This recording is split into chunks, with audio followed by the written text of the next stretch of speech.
예, 제가 한번 네. 하겠습니다. 이준석 후보. 국민 여러분 잘 아시겠지만은 정말 앞에 후보님 말씀하신 것처럼 굉장히 민생이 어렵습니다. 그렇기 때문에 우리가 더 조심해야 되는 것은 항상 어려울 때 나타나는 그런 유혹들입니다. 지금 보면 오늘 저는 아마 이재명 후보께서 많은 정책을 얘기하시겠지만은 다 해준다 얘기하실 겁니다. 이것도 해주고 저것도 해주고 다 돈이야 뭐 땡겨 쓰면 된다 이렇게 말씀하실 텐데요. 재정 이익을 부담할 수 없느냐 있느냐 이게 굉장히 중요한 것인데 그 부분에 대해서 기자들이 질문할 때마다 뭐 진성준 의원님도 그렇고요. 그건 나중에 가가지고 집권한 다음에 알아보겠다 이런 식으로 말씀하시는 경우가 많기 때문에 그게 좀 허황됐다 이렇게 생각하는 부분이 있습니다. 자, 이재명 후보님. 네. 그 전 국민 AI 한다고 하셨잖아요. 네. 모두의 AI. 네. 이게 정확히 어떤 방식으로 하겠다는 건가요? 왜냐하면은 지금 뭐 챗GPT 같이 상용화된 서비스 기준으로 하면은 전 국민에게 이런 계정을 보급하려면 뭐 12조 원 가까운 예산이 수반될 것이고 그것이 아니라 만약에 자체 AI를 구축하겠다 뭐 이런 이야기라면은 이건 뭐 전 세계적으로 전무후무한 일이 되겠지만은 결국에는 또 대한민국 IT 산업이 AI가 갈라파고스화 되는 거 아니냐 이런 이야기를 할 수 있습니다. 어떤 방식입니까? 너무 비관적으로 보시는 것 같아요. 제가 드리는 말씀은 지금 현재도 지금 우리가 챗GPT를 저 같은 경우는 $22 정도를 주고 이제 유료로 쓰고 있죠. 국내 데이터를 기반으로 한 우리 독자적인 이 LLM을 만들어내면 큰 비용이 개발 단계는 들겠죠. 그래서 해야 될 일입니다. 소위 소버린 AI라고 보통 부르잖아요. 거기에 개발을 집중해서 우리 국민들은 최소한 전자계산기를 쓰듯이 이런 챗GPT를 무료로 쓸 수 있게 하겠다. 근데 생각하는 것만큼 뭐 12조 원이 들거나 그러지는 않을 겁니다. 그러면 개발했을 때 그 개발 주체를 지정해서 뭐 입찰을 할 겁니까? 아니면 잘 만들어진 걸 뭐 고르겠다는 겁니까? 그러니까 말씀드린 대로 우리가 이제 연구개발 예산을 만들잖아요. 그러면 정부가 지원을 하지 않습니까? 어차피 R&D 예산을. 그럼 민간 기업들하고 연합을 해서 공동 개발을 하면 되죠. 운영 주체는 민간으로 하고. 그럼 예를 들어 한 3가지의 AI 시스템이 나왔다고 봅시다. 그럼 하나를 선정하실 겁니까? 아니 그거를 같이 합동으로 연구 개발하면 된다는 거죠. 하나의 단일체 우리 국가만의 그런 AI 그렇죠. 네. 천하통일해서 하나를 만들겠다 이런 말씀이십니까? 가급적이면. 그럼 민간에서 하는 걸 막을 필요는 그렇게 해가지고 어떤 AI 파운데이션 모델이 나올지는 잘 모르겠습니다만은 이거 외에도 보면 지금 이재명 후보에 대해서 많은 지적이 들어오는 게 호텔 경제 이야기를 들어보셨습니까? 본인이 지어낸 말이죠. 그런 성장을 말한 게 아니고 경제 순환이 필요하다는 걸 극단적으로 단순화해서 설명한 거예요. 그럼 그 경제 순환을 했을 때 이게 결국에는 케인지언 승수 효과 같은 것을 노리고 하신 말씀이십니까? 아니면 어떤 취지입니까? 승수 효과 얘기를 한 거죠. 예를 들면 돈이란 고정돼 있으면 있어도 없는 거와 같죠. 근데 한 번 쓰여지느냐, 2번 쓰여지느냐, 3번 쓰여지느냐에 따라서 경제가 순환이 되면 그 자체에서도. 근데 이 그림 그리신 걸 보면은 도는 과정에서 돈이 사라지지 않고 계속 그 한계 소비 성향이 1로 해가지고 계속 돌거든요. 무한동력입니까 그러면? 그 그림을 그린 것은 내가 그린 게 아니고. 본인 말씀하신 거 그대로 그렸던데요. 어디가 잘못된 겁니까? 예를 들면 그건 예일 뿐이다라고 생각하시면 좋을 것 같아요. 아니 근데 그때 잘못됐다 생각하셨다면 왜 며칠 전에 또 하셨어요? 저는 왜 잘못됐습니까? 그럼 그렇게 1로 계속 돕니까 소비 성향이? 아니, 일로 돌지는 않죠. 그건 극단적인 예를 한번 들어본 거라니까요. 왜 그렇게 단순하세요? 단순하게 말씀하셨잖아요. 근데 이걸 이해하기 쉬우라고 단순하게 말한 거예요. 호텔이 취소한다는 부분까지 완벽하게 그림의 인들을 말씀하시지 않습니까? 그럼요.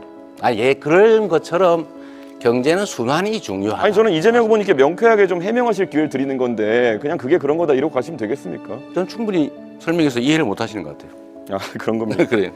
예, 이재명 후보님 정년 연장을 하실 계획이라고 이제 들었는데 이렇게 되면 젊은 세대의 일자리는 악영향을 주는 거 아닙니까?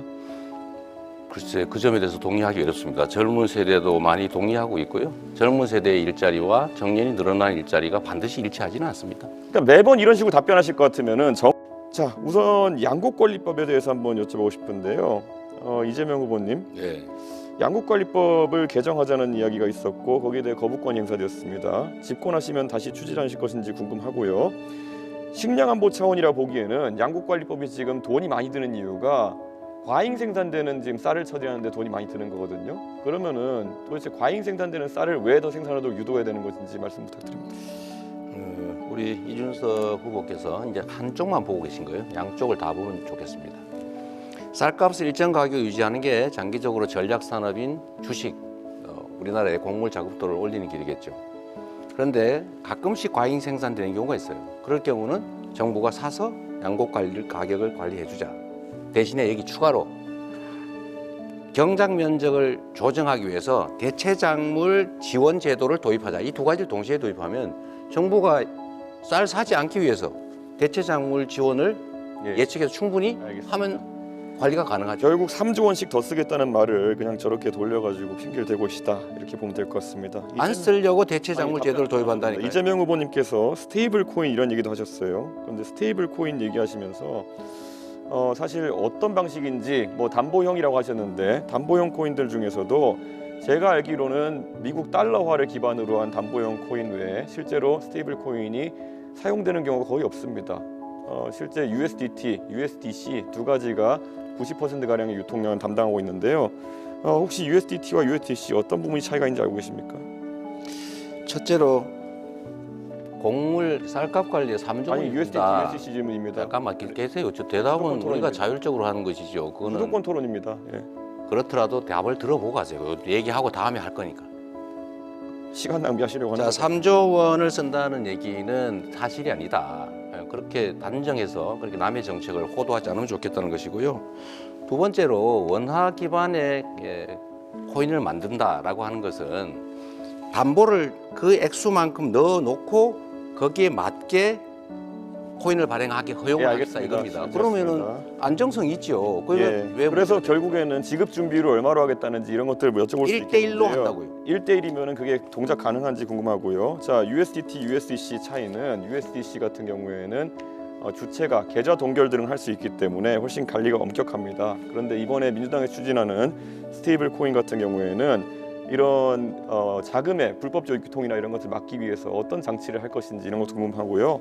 예를 들어 USDC 이런 것들은 대북 송금 같은 걸 하더라도 그걸 전부 다 계좌를 동결할 수 있기 때문에 조금 더 안전한데 이런 스테이블 코인에 대한 구체적인 전략 없이 실제로 그냥 이야기해 버리다면은 작전주 하시던 것처럼 그냥 시장을 들썩이게 하는 효과밖에 없다 이렇게 말씀드릴 수 있을 것 같습니다. 이게 코나이 같이 또 어떤 기업이 맡아가지고 이런 사업을 진행하게 될지 갈수록 궁금해지고 있습니다. 답을 좀 할까요? 아니요. 그리고 민주당이 사실 허위사실 공표 행위에 대해서 행위 부분을 삭제하겠다 이런 말을 하면서 이런 토론 자리에서 자유롭게 좀 말하자 이런 취지로 입법을 하는 걸로 알고 있는데요.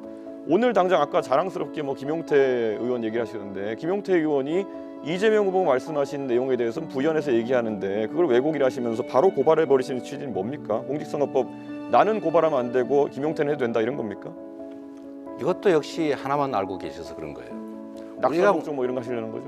우리가 얘기하는 것은 자신의 당선을 위해서 행위에 대해서 뭐 종교, 경력, 학력 이런 건 다 놔두고 과거에 있었던 어떤 행위에 대한 발언이 잘못되면 그걸 처벌하는 거 이거는 전 세계 찾기 어려운 제도다. 이렇게 악용이 되지 않습니까? 그러니까 낙선 목적으로 타인에 대해서 허위 사실을 막 공표하는 건 처벌해야죠. 자기가 어떤 일 옛날에 어떤 일이 친구하고 어떤 일이 있었는데 이런 얘기가 처벌하면 되겠습니까? 예. 그렇게 악용하면 안 된다 그 얘기예요. 예, 어쨌든 AI 투자에 대해서도 계속 100조 말씀하셨는데요. 대충 그럼 100조라는 큰 돈을 국민들한테 제시하셨으면은 얼마를 어디에 넣겠다 정도 개괄이 있을 것 같은데 분야 한번 세 가지로 나눠 보시겠습니까? 세 가지로 나눌 이유는 없는 것 같고요. 이거 나눠서 얘기해 일단은 주시죠. 내 얘기를 들어보십시오. 100조 원이라고 하는 것은 당장 100조 원을 정부 재정으로 만들겠다는 게 아니고 AI 관련 산업에서는 연구 개발도 필요하고 지원도 필요하고 투자도 필요한데 정부가 모태펀드 등을 만들어서 민간 자본을 유치해서 연차적으로 100조 원 정도를 투자하겠다 그 말이니까 그 세부적인 내역을 어디다가 투자할 거냐, 어떤 회사에 투자할 거냐, 어떤 연구에 투자할 거냐라는 것은 또 검토해 가면서 만들어가는 것이죠. 예, 알겠습니다. 세부적으로 계획도 없는데 100조 원 넣겠다는